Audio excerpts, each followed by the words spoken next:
Sebelum nonton channel ini, pastikan subscribe ya guys. Selamat menonton. Buat para owner-owner yang bodoh,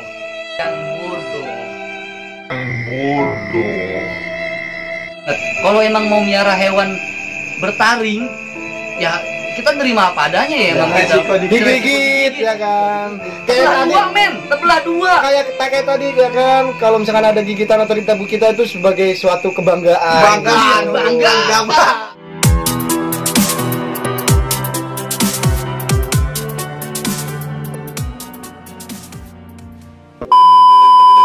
Assalamualaikum warahmatullahi wabarakatuh. Waalaikumsalam warahmatullahi wabarakatuh.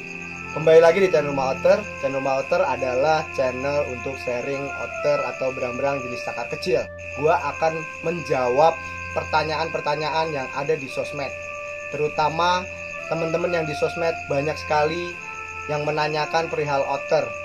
Karena kita cukup kewalahan menjawab satu persatu di sosmed, terutama di Instagram, YouTube, Facebook, maupun WhatsApp pribadi ataupun WhatsApp grup dari Rumah Otter.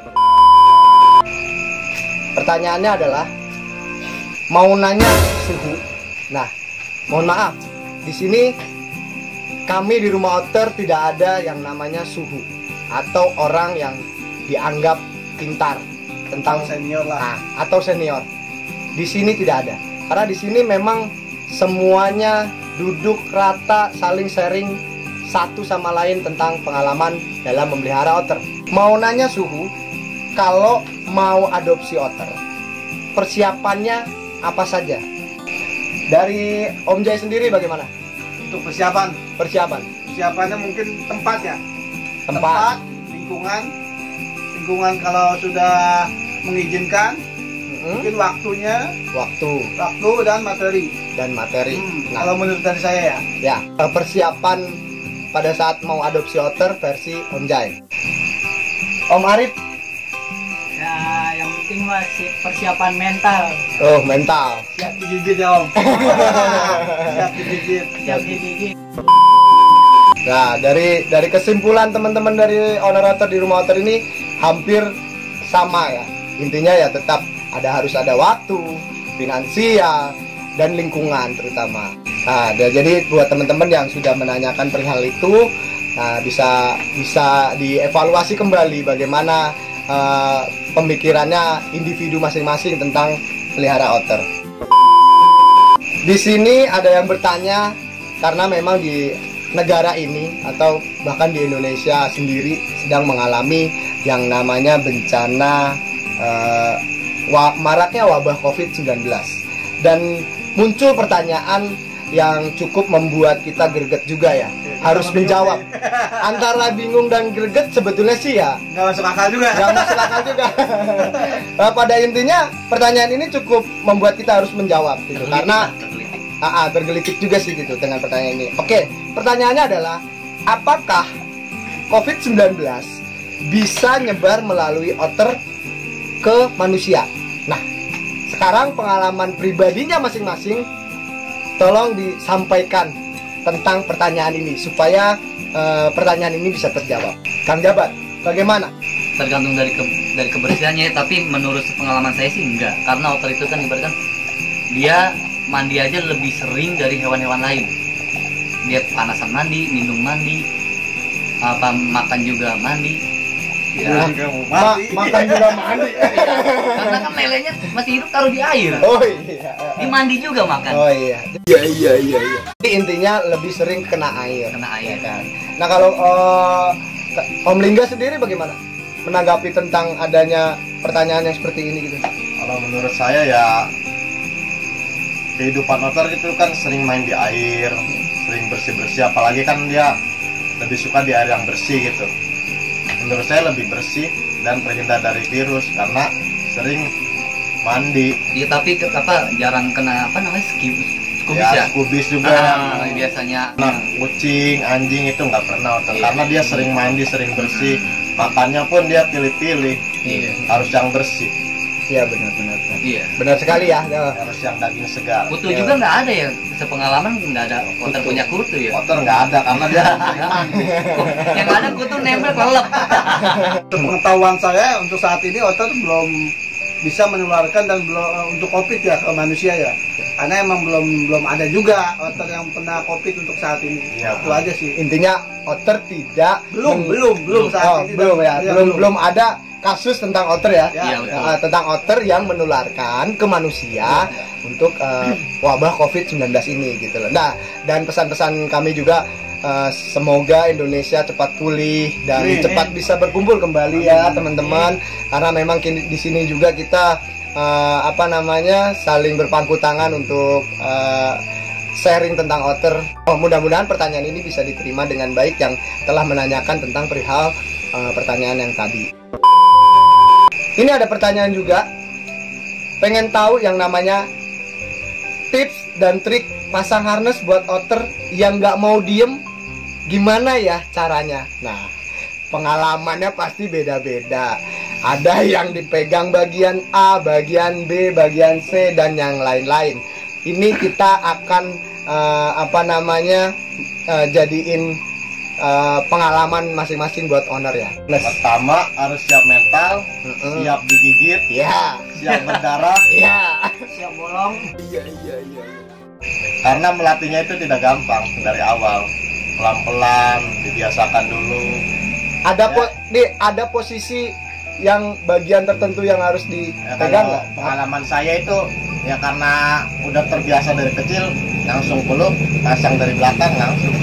Nah, untuk Kang Jabat, Saya punya otter yang nggak mau diem itu cuma satu, Hana.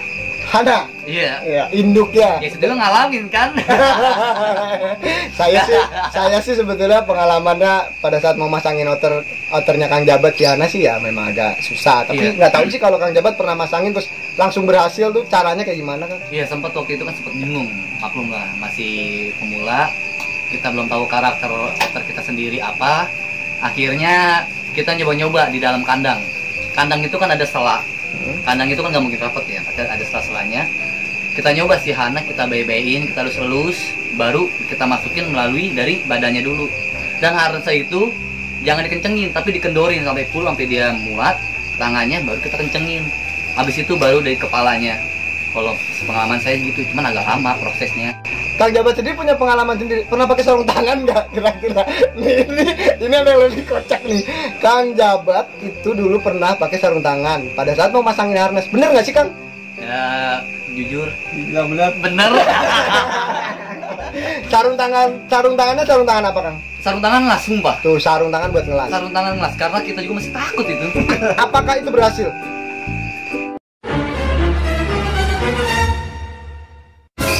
Enggak. Jawabannya tidak. Ketika kita mau masangin otter harus pakai sarung tangan, itu sebetulnya tidak membuat dia jinak, bahkan tidak membuat dia nurut atau Tapi buat dia trauma. malah trauma, bahkan digigit Kang ya. Hampir digigit. Bukan hampir apa emang udah? Udah kayaknya. Oke. Nah, harness kan ada harness model H, ada harness model Y. Nah, Untuk pertama kali mendingan saya saranin sih Y, yang lebih Y. gampang. Y. Karena Cuma dari di lengan sampai lengan aja. Enggak, Oh, tapi gitu.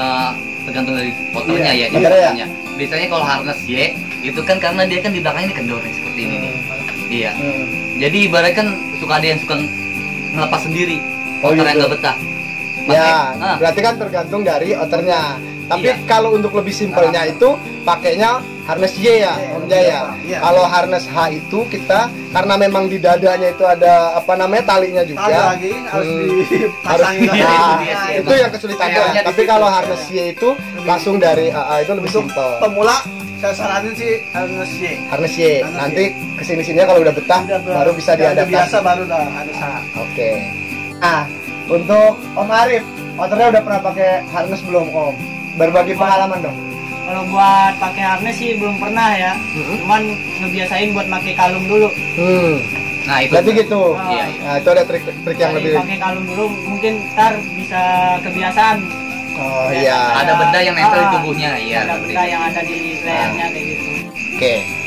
Lanjut. Nah, sekarang ada pertanyaan lagi nih.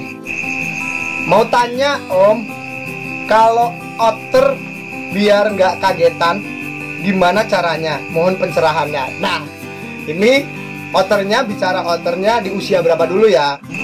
Kayak gimana cara Yang ngatasin motornya otter? awal kagetan dia. Dulu saya awal adok ayam. kagetan, Sampai sempat nyerah juga ya Kang ya. trek, juga. Karena sering dibiasakan ketemu orang banyak, sosialisasi, pasang harness, pokoknya sering diajak ketemu banyak orang, banyak hal baru. Lama-lama hilang sendiri. Oh gitu. Sudah terbiasa dengan Ya. hal baru. Edukasi lah ya. Edukasi. Edukasi tentunya ya. Oke. Kang Jabat sendiri gimana Kang ngatasin otter-otter yang kaget kayak gitu kan? Apa punya otter yang kagetan Om? Ada. Ada. Katanya berapa? Jawab. Gimana Kang? Mona Lisa. Ada Mona Lisa anaknya Hana dari Oh. generasi kedua. Ya. Ngatasinnya jadi kita harus sering-sering dihandle sih emang. Harus sering-sering dihandle, harus sering-sering ketemu tangan. Jangan takut perih. Kalau mau pelihara otter, jangan takut perih. Jangan takut sobek tangan. Iya. Ya, Digigit. jangan takut digigit. Karena hewan liar. Enggak. Kalau menurut pribadi gue ya, ada luka di tangan bekas gigitan hewan kesayangan tuh bangga loh. Ada luka di tangan bekas gigitan hewan kesayangan tuh bangga loh. Sombong amat. Bangga. Sumpah. Iya. Karena otter sendiri, kalau otter orang lain sedih. Kalau pengalaman digigit otter kalian sendiri di video sebelumnya kalian sudah mengungkapkan gitu. Kalau digigit otter orang lain kan ya nggak mungkin lah. Jangan sampai lah. Cuman berbeda-beda treatmentnya kalau dari yang dewasa sama yang baby. Oke. Kalau baby mah kan nggak salah kagetan kita pegang aja belum bisa ngegigit banget kan. Oke. Coba yang udah 2 tahun kita pegang. Maaf. Bisa. Tapi kata Kang Jabat tadi ada gigitan otter di tangan kita, di tubuh kita itu bikin bangga loh. Iya. Ya, Kalau dia, kalau dia, kalau enggak jangan sampai lah. jangan sampai. Enggak pasti kalau kita lagi bawa otter, bang itu pernah digigit? Pernah. Sakit gak bang? Ini buktinya sampai belah dua. Oh, berarti ada buktinya. Iya. Bangganya itu ada buktinya. Jadi orang juga, ih otter serem juga ya. Jadi yang 2 kali. Berarti yang katanya pelihara otter nyalinya gede-gede. Bangga iya. Bangga. Oke, next. Ini ada pertanyaan lagi. Ini juga cukup unik dan cukup menggelitik ya. Om, mau tanya dong. Otter saya umur 3 bulan lebih. Kalau pas makan, aku elus, kok ngegigit ya? Gitu. Dan dimandiin nggak mau, selalu ngegigit sama ngerang-ngerang. Nah, itu kenapa ya Om? Ayo, jawab kalian dengan pengalaman kalian masing-masing. Pertama adalah kenapa otter pada saat makan ngegigit? Ayo, pertama saya kasih yang jawab pertama Om Jai, pengalaman paling lebih. Jadi pertanyaan pertama. Pertanyaan pertamanya dia nanya kenapa otter pada saat makan itu dielus ngegigit. Pada dasarnya otter kalau lagi makan nggak mau diganggu. Oh, Pada gitu. dasarnya ya. Ya. Tapi ada juga yang lagi makan digendong ada. Oh, salah satu digendong ada. anggota kita. Otter. Nanti videonya kita share. Oke. Ada. Nah, terus kenapa pada saat mandi itu ngegigit atau ngerang? Maksudnya dia nggak mau nyemplung gitu kali Nggak ya? mau nyemplung apa emang terasa terganggu lagi asik-asiknya dia berenang atau gitu loh. Oh gitu, Iya. ya. Kadang kan otter kalau udah senang main, senang berenang nggak mau diganggu. Oh iya benar. Mungkin kayak gitu mungkin. Malah timbul strike ke kita Nah, juga iya. ya. Sama kan kayak Akang lagi seneng-senengnya main dipacarin apa lah. Oh ya temen ngusilin, nelponin aja. Kang Jabat kayak gimana Kang pengalamannya? Jadi tadi apa? Lagi Lagi makan, makan gigit. gigit ya. Ya sekarang gini aja, ownernya aja sendiri. Lagi makan enak-enak, piringnya diambil, gigit gak? Gue marah-marah, mau dimakan gitu, ngetrek. Kalau otter lagi mandi, kita mandiin, biasanya di kolamnya itu dikasih mainan. Oh, kasih mainan. Mau sikat gigi bekas, Dilatih, ataupun sejak dini iya, dilatih. ataupun karet-karetan gitu, jadi biar dia gigit, biar dia main. Oh gitu. Om Lingga pernah nggak gangguin otternya pada saat lagi makan? Kalau saya dulu ngelatihnya memang langsung ngasih makan dari tangan Oh, sambil dipegang. Oh, Jadi gitu. Suapin lah. walaupun digendong dikasih makan dia nggak strike. oh gitu. Udah terbiasa ya? Kalau udah terbiasa. udah terbiasa Kalau ya. memorinya memang diganggu pasti strike, pasti gigit. Oh gitu. Karena nggak mau diganggu. A few moments later. Next, pertanyaan selanjutnya. Ini ada pertanyaan yang cukup menggemparkan memang di sosmed, dan beberapa owner otter itu cukup marah karena pertanyaan ini cukup konyol, dan apa yang dilakukannya ini sama owner otternya ini cukup bodoh bagi saya. Pertanyaannya, kenapa otternya dipangkur dan apa alasannya? Pertama, si ownernya bilang kalau memang otternya dipangkur supaya tidak gigit. Nah, saya mau berbagi pengalaman bersama teman-teman owner otter di sini tentang otter yang dipangkur. Apa respon kalian kalau otter kalian dipangkur? Mati sih ngedengar ya otter dipangkur ya, pasti sedih dah. Sedih ya, karena gimana di saat dia mau makan aja giginya aja dipangkur sudah. Gimana kita kalau kita kejadian seperti kita, misalkan gigi kita dipangkur nih, atau kita belum punya gigi aja buat dikikir. makan aja susah ya. Apalagi dipangkur. Sampai masang gigi palsu. Nah iya, banget.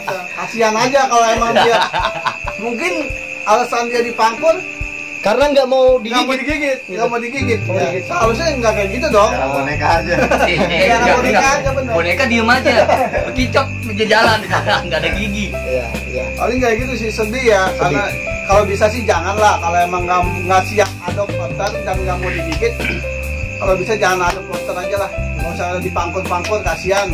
Gimana nanti ke depannya kalau nanti bisa nafsu makan berkurang juga karena dipangkur ya kan. Karena kan memang Rumah Otter udah pernah melayangkan statement tentang otter yang dipangkur ya Om ya sebelumnya ya, bahwa memang otter yang dipangkur itu bukan membuat dia tidak menjadi menggigit kita atau yang lain sebagainya, malah dia tidak bisa menelan makanan, mencerna, nafsu makan kurang malah ya. Daging kurang. Nah kalau untuk Kang Jabat sendiri gimana Om tanggapannya Om? Ya kalau menurut saya sih agak miris. Buat para owner-owner yang bodoh, yang otaknya nggak tahu kemana, kedengkul juga nggak mungkin tuh di mata kaki kayaknya. Itu nggak mungkin tuh, bodoh banget. Kalau emang mau miara hewan bertaring, ya kita nerima apa adanya ya, emang kita resiko Digigit ya kan. Kayak tebelah tadi dua men, tebelah dua. kayak tadi ya kan, kalau misalkan ada gigitan atau di tubuh kita itu sebagai suatu kebanggaan. Bangga. Bukan malah langsung dia mempunyai statement untuk dipangkur, dikikir, bahkan dipotong. Tapi walaupun dia alasannya demi keamanan keluarga, demi keamanan dia sendiri, nggak bisa Nggak itu. bisa. Karena kan kita udah bilang, kita udah bilang miara otter itu konsekuensinya besar juga. Besar juga ya. Yang digigit, mau disetrek, ya itu terima sendiri. Iya. Jangan lihat dari lucunya doang. Nah, Ya. itu dia. Kalau Kang Lingga gimana tanggapannya? Ya saya sangat miris sekali. Otter dipangkur itu kan fungsi taring itu untuk mengoyak daging untuk dia makan. Mencerna ya. Kalau dipangkur ya tidak sesuai di alam lah. Sama aja kita merusak kan. Iya, sama aja kita malah Ya, mau membunuh ya. menyakiti ya. Apalagi kalau niatan kita untuk di-breeding terus dirilis ke alam. Ya. Itu gimana nasib yang dipangkur itu nanti? Oh Ketemu iya. kawanannya ya, gigi lu Tapi dia mana? kan- Ya, kalau mau melihara hewan bertaring ya harus siap resiko digigit, dikoyak, robek. Nah, itu resikonya. Dan memang kita di sini itu cukup marah besar sebagai komunitas, dan di sini itu tidak Menyayangkan. sangat menyayangkan owner-owner otter yang mencoba memangkur, memotong, mengikir apapun lah kondisinya tentang memotong gigi. Pada dasarnya mau kikir, mau potong, mau pangkur itu semua satu bahasa, yaitu menyakiti otter kita. Mending nggak usah pelihara lah. Nah, Enggak, tapi walaupun dia dipangkur, dikikir gitu kan ujungnya doang kan yang dikikir, Iya. dikikir ya. Kalau dipangkur kan sampai habis ya. sampai habis. Itu sifat liarnya nggak bakalan hilang. Oh gitu. Sifat liar tetap Sifat nggak liar bakal tetap hilang. nggak bakal Tetap hilang. gigit mah gigit ya. Iya. Gigit. Ya malah Coba, enggak. bahkan gigitnya lebih keras atau gimana kan? Bahkan jadi lebih dendam gitu. Jadi coba kalau emang punya otter, dimangapin otternya, itu dia taring bukan cuma ada 4 loh. Di gigi gerahamnya aja ada taring 2. Oh gitu. Atas 2, bawah 2. Nah, Itu dia lebih parah. Untuk gigit aja bukan rapi kayak sayatan silet ya. Iya. Kalau ada taring kan dia gigit, ada kayak sayatan silet. Kalau untuk dipangkur dia gigit, udah robek semua. Oh. Itu lebih parah. Malah lebih sadis ya. Dan kuman-kuman yang di itu kan di pangkur kan otomatis nggak rapi. Dia makan ikan, dia makan kepala ayam, itu kotorannya pasti di situ, gigit kita itu infeksinya lebih parah lagi. Oh, malah menyebabkan infeksi yang lebih Itu saran kita. Jadi bukannya untuk kita dia supaya lebih jinak, gigit yang nggak sakit, itu salah. Kalau emang nggak suka statement kita tuh tentang owner-owner bodoh yang mangkur, ya bisa aja nanti DM ataupun kita bisa diskusi langsung. Nah, lebih baik kita ketemu langsung dengan aja. berdiskusi seperti ini dibandingkan mempunyai statement sendiri tapi tidak mempunyai solusi yang baik untuk outernya.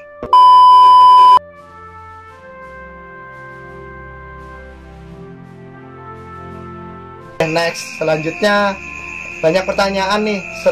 Beberapa hari yang lalu atau intinya beberapa hari yang lalu Rumah Outer telah mempunyai statement tentang pendataan atau legalitas outer jenis Onyx cinerea atau cakar kecil.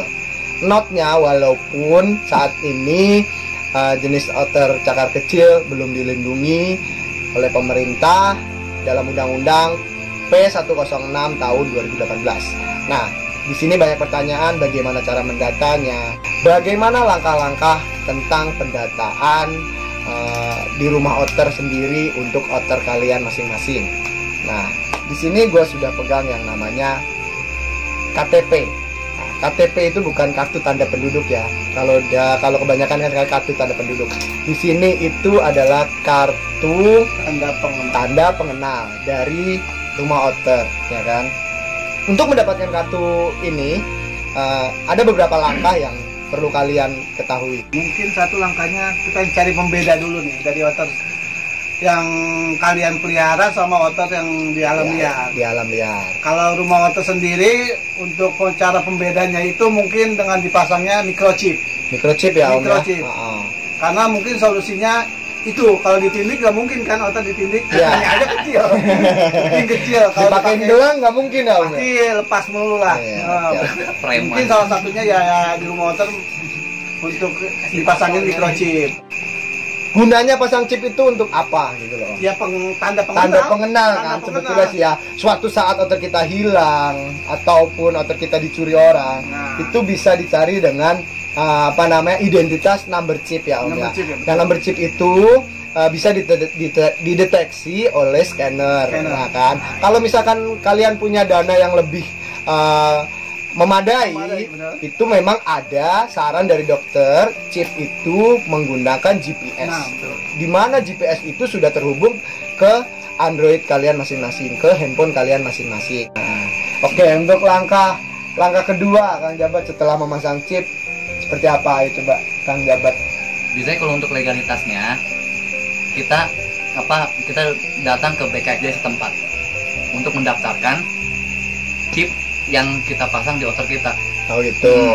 Jadi setelah pasang chip kita mendaftarkan untuk mendata outer kita ke BKSDA di setempat. Kalau misalkan untuk referensinya Rumah Outer bisa melalui sekretariat di Rumah Outer sendiri gitu kalau mau referensi. Tapi kalau untuk mau individu boleh kalian di sekitar rumah kalian untuk mendaftarkan. Tapi notnya harus pasang chip. Setelah pasang chip dan setelah mendaftarkan pendataan ke BKSDA. Nanti di Rumah Outer akan mengeluarkan kartu tanda pengenal.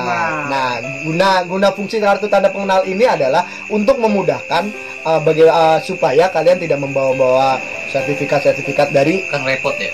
BKSD. Kalau sertifikatnya kan cukup besar ya. Jadi kita nggak harus tentang. Kalau KTP ini kan di dompet bisa, di mana bisa gitu. Dan KTP ini juga untuk berfungsi kartu identitas. Ini kalau dibalik kartu ini kita juga punya peraturan. Kartu ini berfungsi sebagai kartu identitas hewan dan tidak dapat dipindah tangankan dengan cara apapun karena memang di sini sudah ada namanya, ada nomor chip, ya kan, ada nomor chipnya, tidak bisa keliru, tanggal pengeluarannya, pemilik, ya kan, nama ownernya, serta jenisnya. Kebetulan jenisnya hanya khusus untuk Onyx cinerea ya kita keluarin untuk Onyx cinerea. Oke, nah itu untuk langkah-langkahnya kalian bisa pahami dan Jika mau bertanya, ya mungkin ini jawaban yang tepat di video ini, jawaban yang tepat untuk kalian-kalian. Nah, untuk biayanya kalian bisa tanya melalui Instagram Rumah Otter, dimana di situ lebih detail kita akan menjabarkan biayanya berapa untuk pendataan bahkan sampai ke mendapatkan kartu tanda pengenal. Oke. Selesai sudah perjumpaan kita. Mohon maaf pertanyaan-pertanyaan kalian yang belum bisa saya jawab, yang belum bisa kami jawab karena memang cukup banyak banget pertanyaan-pertanyaan dari Instagram, WhatsApp, Facebook dan lain sebagainya, ataupun di YouTube. Bahkan ini udah mulai banyak banget yang bertanya tentang perihal otter. Nah, sampai jumpa di lain kesempatan. Mungkin kita akan bahas ya teman-teman ya, kita akan bahas di lain kesempatan mengenai pertanyaan-pertanyaan kalian yang di sosmed. Nah, kali ini jika ada penyampaian yang salah atau penyampaian yang kurang berkenan di hati Anda, mohon maaf, kami yang sebesar-besarnya, karena di sini kita tidak ada yang namanya suhu, bahkan tidak ada yang namanya master. Semuanya kembali ke individu kita masing-masing. Kita saling sharing satu sama lain. Rumah Otter Bersama kita lestarikan, dari kita untuk kita. Rumah Otter Dari kita. dari kita wah.